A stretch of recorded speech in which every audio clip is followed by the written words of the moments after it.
duma jël kenn jëndee la duma xool kenn jëndee la sama yëg-yëg ci yow laa yam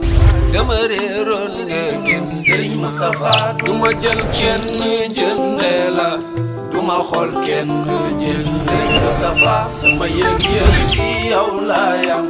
dama réeroon nga gën Serigne Moustapha sama way wi ma jagleel ko sama Serigne Moustapha sama xel man daajul keneen ki ma doyloo saagal Serigne Moustapha duma jël kenn jëndee la duma xool kenn jël Serigne Moustapha sama yëg-yëg ci yow laa yam dama réeroon nga gën Serigne Moustapha dama faf gëm silmaxa dama faf sundudul yëfam lu mu amul ma gedd ko Moustapha defar Serigne Moustapha duma jël kenn jëndee la duma xool kenn jël Serigne Moustapha sama yëg-yëg ci yow laa yam dama réeroon nga gën Serigne Moustapha ma tolloon ci ak lëndëm ku ma xam démb xam ma tey di nga xam ne mara fi man dama réeroon mu gën Serigne Moustapha duma jël kenn jëndee la duma xool kenn jël Serigne Moustapha sama yëg-yëg ci yow laa yam dama réeroon nga gën Serigne Moustapha li nga fi def ñu teg ci bët li nga dékku ñu teg ci bët fi nga jaar ñun ñu fekke ko ku la war alku wér Serigne Moustapha duma jël kenn jëndee la duma xool kenn jël Serigne Moustapha sama yëg-yëg ci yow laa yam dama réeroon nga gën Serigne Moustapha waruloo wax ñuy yox Cheikh Seydi Mouhamadou Moustapha Sy Maktoum, un entrepreneur social, a fait le pari de l'éducation des mœurs et des élites, et cela depuis plus de 40 décennies. Il a formé des citoyens, des femmes et des hommes à qui on ne rappelle plus leurs devoirs, des citoyens qui savent exprimer et exercer leurs droits. Le responsable moral fait partie du cercle restreint des hommes de Dieu et intellectuels. ndax adduna bi yëpp ñoo am problème ci ndaw ñi kon war nañu woo képp kum ñu wóor ni sa xalaat rafet na ñun ñëpp ñu génneendoo xalaat yooyu seet ko seet mbiru ndaw ñi ndax lënt am na ci diine lënt am ci wàllu ndaw ñi te ñaari lënt ci jamono dafay diis donc nag ñu seet ñi ngi ci bokkal xalaat kenn ku ne génn ci ay leer yooyu ñu tënk ko seet nan lañ ko planifier def ko un programme pour képp ku bëgg a doxalal ndaw ñi ci wàllu diine nga mën cee jaar. lu mu doon yaa ci mën ko ne suma dee gor nga moom Serigne Moustapha duma jël kenn jëndee la duma xool kenn jël Serigne Moustapha sama yëg-yëg ci yow laa yam dama réeroon nga gën Serigne Moustapha. À avoir créé une université populaire accessible à toutes les couches sociales désireuses de recevoir du savoir. Les universités du Ramadan du mouvement Al-Moustarchidine en sont un exemple vivant. Elles ont accueilli et continuent d'accueillir chaque année des intellectuels crédibles, des chercheurs et spécialistes que compte le Sénégal. Serigne Moustapha duma jël kenn jëndee la duma xool kenn jël Serigne Moustapha sama yëg-yëg ci yow laa yam dama réeroon nga organisation bi dëgg organisation bi doon na loo xam ne parce que démb maa ngi nekkoon Thiès ci feetu paroisse Marie Reine alors mu am ñu ma ne fii de ci place de France dañuy ñëw dañuy seet ma leen bon et tey tamit ñu xamal ma ne presque am na plus de 70 sites yoo xam ne mais yaa ngeen fa teew boole ci tamit ak internet donc li ngeen comprendre mooy xam ngeen ne diine mën nañu ko véhiculer à travers communication lépp loo xam ne doon na ay mass média mu doon loo xam ne xam ngeen ko te yaa ngeen ci def ci lu ko gën a rafetee. dama gis ne que Moustarchidine yi wax dëgg yàlla naw naa leen ci seen yar seen teggin seen organisation seen discipline naw naa leen tamit ci li ñu ubbeeku jëmale ko ci ñeneen ñi ndax mënoon nañu daayira la du ñu ubbeeku waaye tey ñu waaw suñu mbokk yi nga xam ne ñu nekk ñoom ñoo seq réew mi ñu nekk ci diine chrétien partagé ak ñoom te ci seen waxtaan gis nañu ni li ñu uutale ci wàllu xalaat bëriwul Nous venons à l'issue des assises du Parti de l'Unité et du Rassemblement élire par acclamation Seydi Mouhamadoul Moustapha Sy, président du Parti de l'Unité et du Rassemblement. léegi nii nag ñu gis ni tey moom vraiment jeunes yi takku booloo nañu ànd ngir nag def li nga xamante ni moom mooy rassemblement ci wàllu parti de l'unité et du rassemblement. parti bu gën a baax parti PUR amu fii parti bu gën a wóor parti PUR amu fii parti bu gën a leer parti PUR amu fii parti bu gën a jub parti PUR amu fii. De la politique, Serigne Mouhamadoul Moustapha Sy Al Maktoum, un leader authentique, s'est engagé pour la jeunesse de son pays, de l'Afrique et du monde. Il a permis aux jeunes de se doter d'une conscience citoyenne et d'une maturité politique pour parfaire leurs choix et refuser toute forme de corruption et d'oisiveté. Aujourd'hui président du PUR, il a toujours été de tous les combats aux côtés des populations et a toujours servi le contre-pouvoir face à des dirigeants zélés. Le Parti de l'Unité et du Rassemblement est une organisation de rupture dans la pratique de la politique. Les militants du PUR sont des citoyens qui s'investissent volontairement pour le développement du Sénégal et portent comme valeur la vérité, la justice et la solidarité. bu ñaareel ba mooy sëriñ si ñoom it ñu gëmloo leen ni leen nous cherchons à politiser l'islam sénégalais te mooy ñu parce que mag ñi am na lu ñu xamul dafa nañ ni ku ñëw di def action politique rek da ngay politiser or que pour ñun l'islam ak politique dañu am une croisée de chemin bu fekkee ni l'islam dafay dox yiw politique di dox yiw am na carrefour boo xam ni fokk ñu daje fa mais pour ñu mën fa daje il faut que ñu rouler ci même vitesse parce que bu ñu roulewul ci même vitesse te kenn du fa xaar sa morom ku fa jiitu dem kon nag fokk ñu fexe ba politique bi ak diine bi bokk vitesse bu ñuy daw ba bu ñu dajee ci croisée de chemin ñu mën a lonkante pour defar l'avenir de l'humanité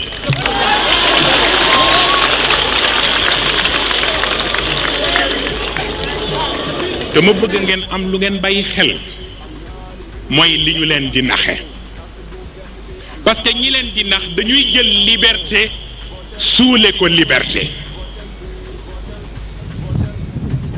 fekk liberté bi leen di may ngeen jël seen responsabilité ci réew mi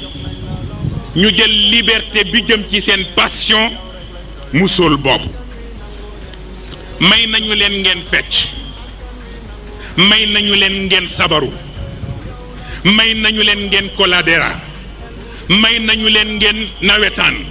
may nañu leen ngeen football mais yooyu yëpp ay fola mais mayeegu leen ba léegi ngeen jël seen responsabilité pour tekki li ngeen war a tekki ci réew mi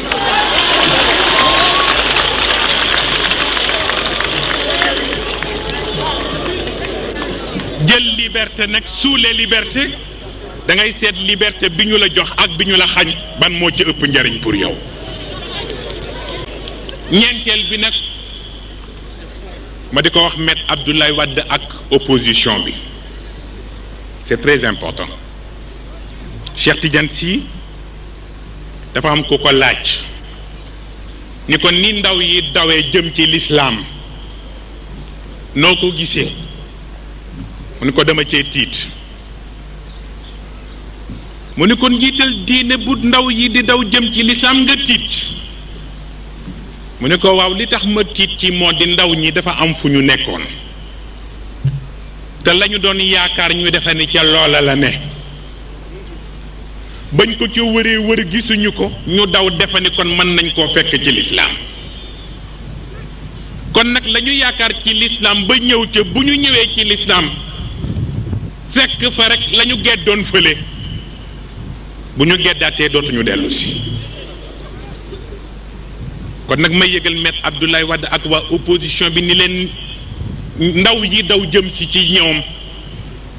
yiw wu ñu yaakaaroon pour Sénégal dañ koo gisul feneen te yaakaar nañ ko ci seen parti yi ñoom pour ñu dimbale leen ci.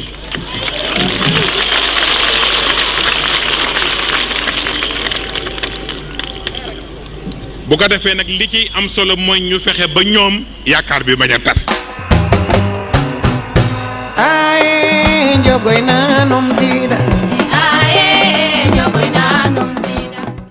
De la santé et de l'action sociale, Cheikh Seydi Mouhamadoul Moustapha Sy Maktoum a fait de l'action sociale un des cultes transactionnels le plus performant dans la réalisation de l'humain. Dans la spiritualité comme dans la politique, ses condisciples et ses partisans font preuve de bienveillance à l'endroit de toutes les couches de la population, hommes et femmes, jeunes et seniors, personnes aisées et diminuées. nii ngeen def nii waxtu wi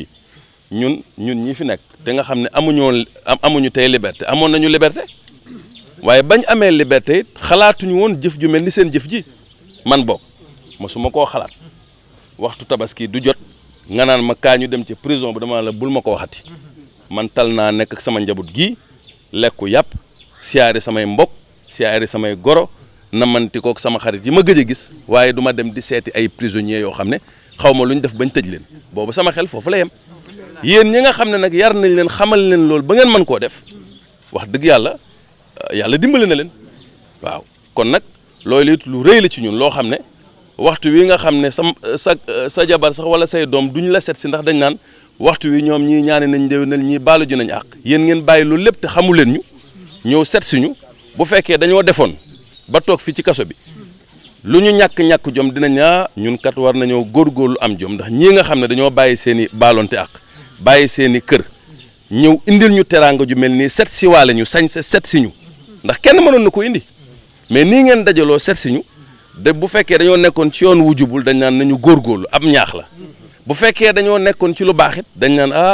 nañ gën a góorlu kat ndax nit ñi fàtte woon nañu waaye ndeke jullitay mbokkam ndax ñii set si nañu indi ñu teraanga bu fekkee nag dañ ñoo tuumaal itam indi ñu fi dañ ci gis suñu bopp kon yéen defal ngeen ko ñetti catégorie détenu yu nekk ci biir ndax détenu yi ñett ñi fi nekk mooy ki nga xam ne dafa def tey ko di def ak ki nga xam ne daa def te teyu ko ak ki nga xam ne deful dara ñu tuumaal ko yéen nag ñetti xeetu détenu yooyu yëpp laal ngeen seen xol waaw maa ngi ciy profité di fasante ak yéen kóllëre ndax seen sëriñ sama borom daa def mu neex ma bëgg ko man na taalibe Cheikh Béthio laa yàgg na maa neex maa ngi doog a daje ak njabootam te loolu faaw mu wax leen ko moom daal ñu ngi leen di seereel ne bëgg nañu.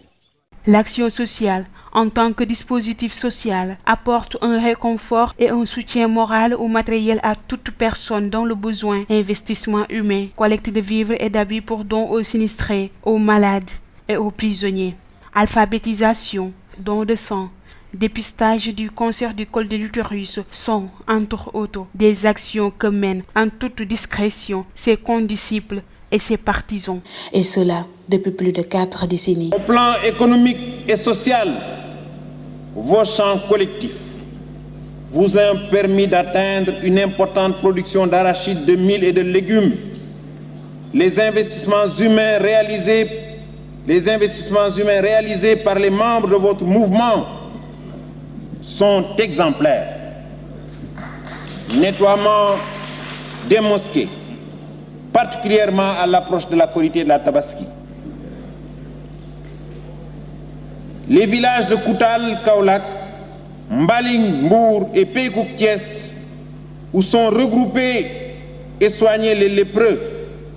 ont plusieurs fois reçu vos camions de vivres et d'habits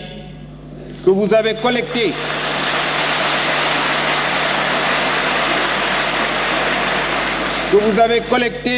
Auprès de vos dizaines de milliers de membres. Il est à noter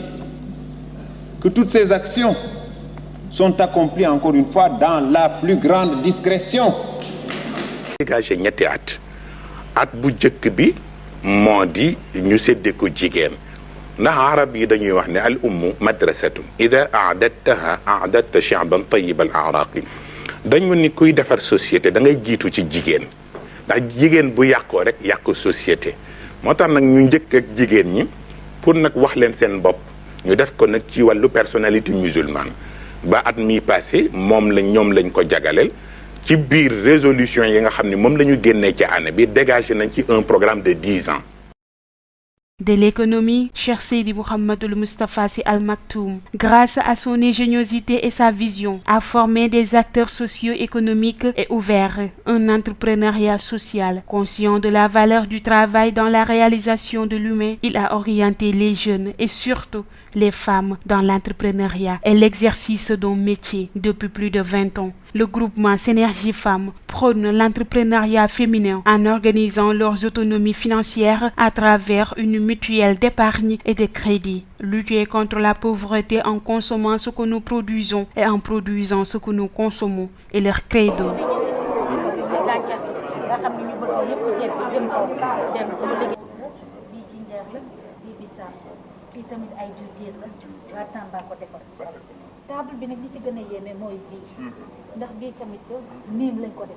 Il est à noter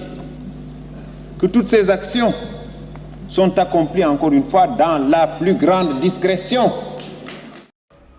Moustapha Sy jaarama, Moustapha Sy billahi jaarama,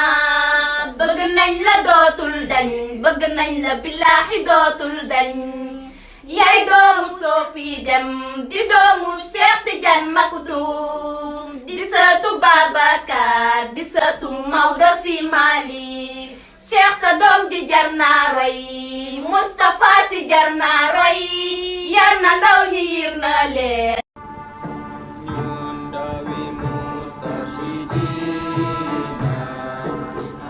Ndawi Moustarchida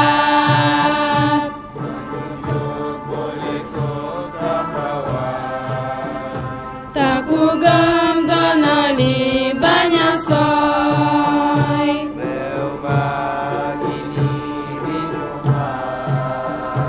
dine jangini diñu xaar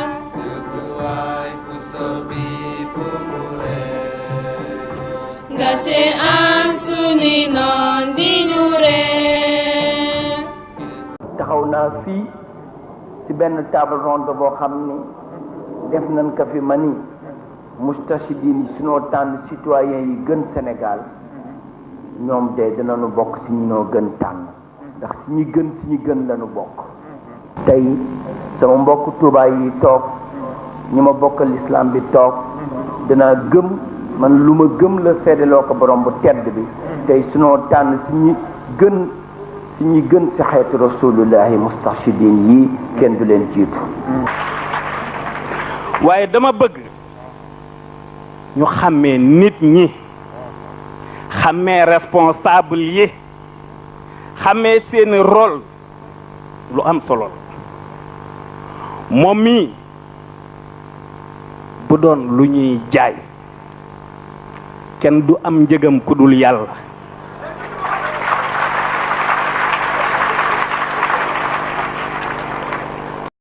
tey tamit dafa am benn bis may wax ak benn kilifa mu ni ma yow Moustapha dafay sa mag mais danga ko fan xëy na fan sax la ko mën a tudde ba tey nangu naa parce que am na langage yoo xam ni jamono mooy dem ba ñu tudde ko noonu wante ma ni ko xëy na yow noonu nga ko dégge mais ku nekk ak la jag yu ruur ñun am na ñoo nga xam ne ëpp nañu dañuy seet ñi nga xam ne ñoom lañu tollool te itamit xëy na ndem yéen a mën a wax gën ñun ñi nga xam ni depuis sunu naissance ak moom mii ndaxte deret taxul may wax moom xam na sant taxul may wax moom xam na kon nag am na loo nga xam ni